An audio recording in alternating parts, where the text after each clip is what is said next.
Hey, what's up everybody, welcome back to News Dose, and there's been a lot of fake rumors and fake leaks since the Activision Blizzard buyout was completed. A new sketchy insider every other day seemingly claims that Sony is planning to buy this publisher or that publisher in response, and if I haven't already emphasized this enough, those leaks are absolutely fake. There's a reason that studio acquisitions don't leak out ahead of time, because there are legal matters at hand. However, interestingly, Sony themselves did actually give us a response today and what they plan to do in reaction to that buyout. So we're going to dive into all of that today, and then also Xbox posted some pretty impressive numbers, part thanks to Starfield, and this is actually a pretty big deal because it basically justifies Xbox's decision, and I'm going to explain what I mean by that here in just a little bit. First, though, do make sure to hit that subscribe and ring that bell. That way, every time I post a new video, which is every Monday through Friday, it'll be delivered directly to your device. It just makes things a little bit easier to stay up to date, and based on my analytics, there's still about 50% of you that aren't currently subscribed. So do make sure to hit those buttons below. With that said, though, let's just go and jump right into it, starting off with my most anticipated game for the entire year, Alan Wake 2. It's been a long time coming. We had to wait for a decade plus, but we're almost finally there, and thankfully, it sounds like the wait was well worth it. Reviews are rolling out now, and it currently has an 88 overall score on Metacritic and an 89 on OpenCritic. It sounds like it's pretty much everything that we hoped for. It's got that creative storytelling that you would expect from Remedy. It's got stunning visuals. I've even heard some say that it's among the best looking games that we've seen so far this generation. And then the gameplay. It's being described as brutal, intense, and thrilling.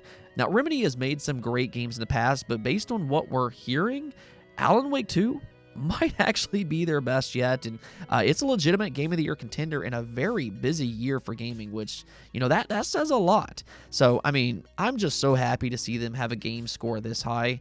For me, I view Remedy as one of the absolute premier single-player studios, whether that be with the first Alan Wake, Quantum Break, which in my opinion was highly underrated, or Control. They just know how to make good single-player story-driven games, and it seems like they keep getting better and better. So I've been super excited for the sequel, and to see us score so high, it's just great to see. I think for me, though, the question for Alan Wake 2 has never really been about quality. I've been sold on this game pretty much from the get-go. But for me here recently, I just wanted to know how it performs. It was about a month ago that they confirmed that this game was created as a 30 FPS experience, and that did have me a little bit concerned. Despite what they were saying, I was worried that its performance mode might not necessarily be optimized properly.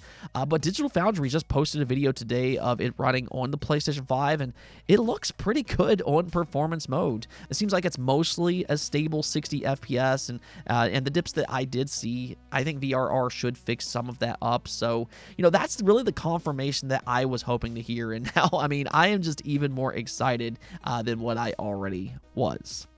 Now, we also got an update for another game that just released, being Mario Wonder. The latest Famitsu chart was just published, revealing Japanese box game sales for the week, and wow. Mario Wonder came out on top here with a whopping 668,000 units sold, and do keep in mind here, this is only for physical units. This does not include digital, which is absolutely crazy to think about. Now, I know Japan prefers physical over digital, which, I mean, I do as well, but these are some pretty insane numbers here, and this genuinely has me curious as to how much is sold worldwide, both digitally and physically combined. Just to put things into perspective here, though, Spider-Man 2, which also launched on the exact same day as Mario Wonder, we know that game sold 2.5 million worldwide in its first 24 hours, and apparently it sold just 77,000 units in Japan.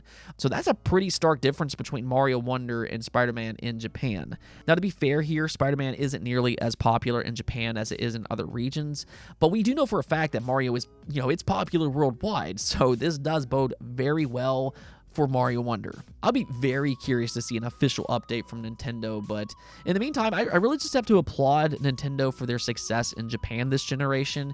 The fact that the Switch has 9 of the 10 best-selling games for the week, and is also outselling the PlayStation 5 despite it being nearly a 7-year-old console, it just goes to show you the dominance Nintendo has had in that region this generation.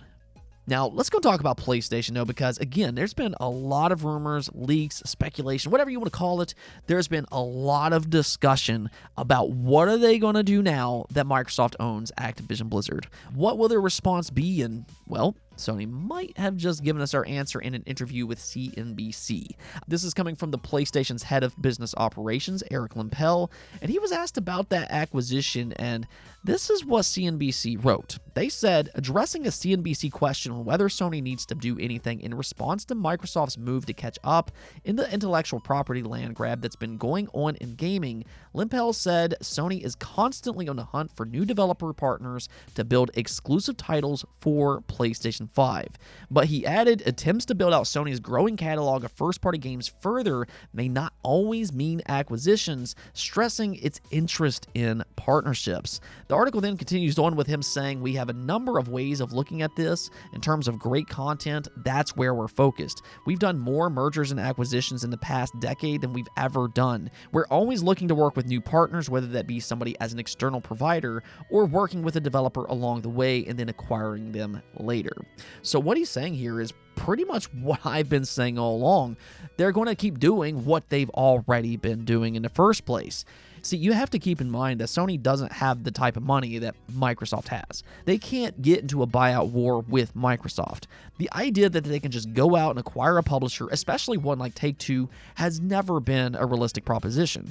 Even a smaller publisher is quite expensive, and then finding a publisher that's actually willing to sell, that's easier said than done. Capcom, which always seems to be in the rumor mill, they recently basically said, we're not for sale. So buying a publisher has always been a long shot. Just because Microsoft acquired Activision Blizzard, that doesn't suddenly mean that every other publisher is up for sale. What Sony can do, though, is exactly what he's saying. Sony's been doing this pretty much since their inception, and they've had a lot of success with this strategy. They like to partner up with third-party studios to make exclusives, and if the results are good, then they might look to tie the knot later on. This is exactly how they got studios like Naughty Dog, Guerrilla Games, Housemarque, Insomniac, Sucker Punch, Bluepoint, and the list just goes on and on and on. All of these studios first started out on an exclusive partnership, and that's something that Sony might want to double down on. Look at games like Stellar Blade as an example. That's an upcoming exclusive partnership that they have, and if that game turns out to be a critically acclaimed game and it has success, well, then that studio might be a future option. If anything else, though, you should absolutely expect PlayStation to sign more exclusive third-party contracts. This is a big part of who Sony is. We've seen a lot of that this generation already, and that's going to continue as he pretty much confirms here. So, like I've said in other videos, I don't think anybody should go in expecting a publisher acquisition from Sony.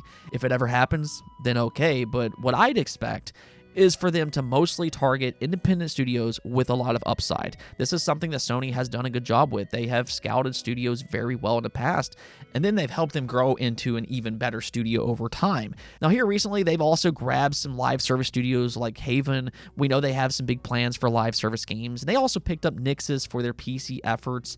So they did make some bets on studios like that, but for the most part, I don't expect their strategy to change just because Microsoft is willing to spend $70 billion. Microsoft had to do that to be more competitive in gaming, but Sony, they're already a pretty dominant market leader. And while they shouldn't rest on their laurels, that's not what I'm trying to say, but they don't really need to spend that type of money to be competitive. They're already doing a phenomenal job using the strategy that they've been using for years and years. So yes, absolutely one thing that we should expect going forward are more third-party exclusive contracts from PlayStation. Now, I understand that not everybody's going to like that plan, but really for us gamers, I mean, one thing that you're seeing here is that competition is heating up right now, and that's where gamers will be rewarded. As PlayStation and Xbox battles it out, that's a good thing to see as a consumer. That means that they are going to push each other, and as I always like to say, competition breeds excellence. Now, speaking of Xbox, though, they just posted their fiscal year Q1 results, and it was actually pretty impressive, part thanks to the likes of Starfield. More on that here in just a second. But they did break some Xbox records. Xbox recorded its highest ever Q1, generating over $3.9 billion.